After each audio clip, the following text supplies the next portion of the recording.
Hello दोस्तों, स्वागत है आपका अपने यूट्यूब चैनल एसएपी स्टूडियो में।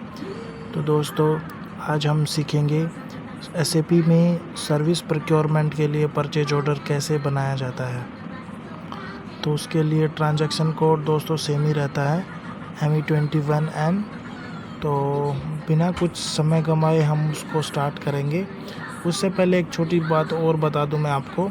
उसके लिए हमारे को मेन चीज़ एसएपी में यूज़ करने के लिए होता है कि हम उसको अकाउंट असाइनमेंट कैटेगरी और आइटम कैटेगरी बेसिकली इसमें होती हैं, जो कि हमें अकाउंट असाइनमेंट कैटेगरी बेसिकली के लेना होता है। के मीन्स कॉस्ट सेंटर होता है और item category basically D means services होती है। तो इसके लिए हमें GL डालना पड़ता है और कॉस्ट सेंटर डालना पड़ता है, जिसके कारण हम उसको पता लगा सकते हैं कि ये किस हेड में हमारा इसकी बुकिंग हुई है। तो दोस्तों, बिना समय गंवाए शुरू करते हैं। तो दोस्तों, मैं यहाँ टाइप कर रहा हूँ ME21N। तो दोस्तों, यहाँ पे मैंने ME21N करके एंटर प्रेस कर दिया है। यहाँ पे सर्विस का डॉक्यूमेंट टाइप सेलेक्ट कर लेंगे। यहाँ पे वेंडर सेलेक्ट कर लेंगे। डॉक्यूमेंट टाइप सेलेक्ट कर लेता हूँ सर्विस की के लिए केस में। Purchase organisation, purchasing group, company code, vendor, ये सब चीज़ें हमें फिल कर लेनी है। तो देखो, आइटम अकाउंट असाइनमेंट कैटेगरी में यहाँ पे हम, जैसे कि मैं आपको एक्सपेंड करके दिखा देता हूँ, यहाँ पे के है कॉस्ट सेंटर, और ये आइटम कैटेगरी में हम यहाँ पे लेंगे डी सर्विसेज।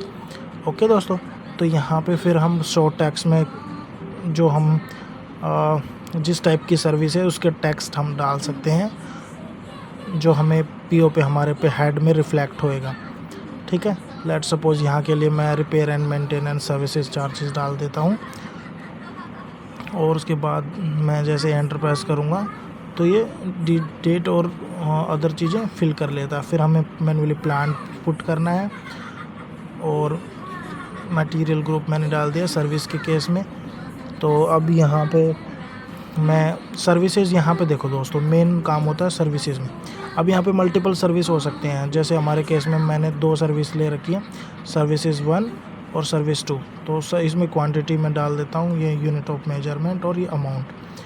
और यहाँ पे मेरे को मेन काम है GL और कॉस्ट सेंटर हमें मैनुअली डालना पड़ेगा, जिसमें हमें बुक कराना है। ऐसे ही सर्विस 2 के लिए डाल देता हूँ, क्वांटिटी डाल देंगे, सर्विसेज नाम डाल दिया, क्वांटिटी, यूनिट ऑफ मेजरमेंट, और यहाँ पे डाल देंगे इसका अमाउंट, GL और कॉस्ट सेंटर डाल दिया। तो दोस्तों, यहाँ पे टैक्स की डिटेल्स, यदि हमारा टैक्स एप्लीकेबल है तो हमें टैक्स डाल देना है, और ये इंडिया में इनवॉइस टैक्स। ठीक है, अब ये टैक्स का रिफ्लेक्ट हो रहा है। उसके बाद हम बैक जाके अभी चेक करेंगे, there is no issue during check, और इसको हम सेव कर देंगे। जैसे ही हम सेव करेंगे, सर्विस पीओ हमारा दोस्तों क्रिएट हो गया। तो दोस्तों, आपको वीडियो कैसी लगी हमें प्लीज़ लाइक और सब्सक्राइब ज़रूर करिए। और दोस्तों, कोई भी इशू आता है इसके रिगार्डिंग तो बेहिचक आप मेरे को मैसेज करिए, कमेंट करिए। मैं पूरी कोशिश करूँगा आपकी प्रॉब्लम को सॉल्व करने के लिए। तो दोस्तों, सपोर्ट कीजिए मेरे चैनल को। Thank you so much.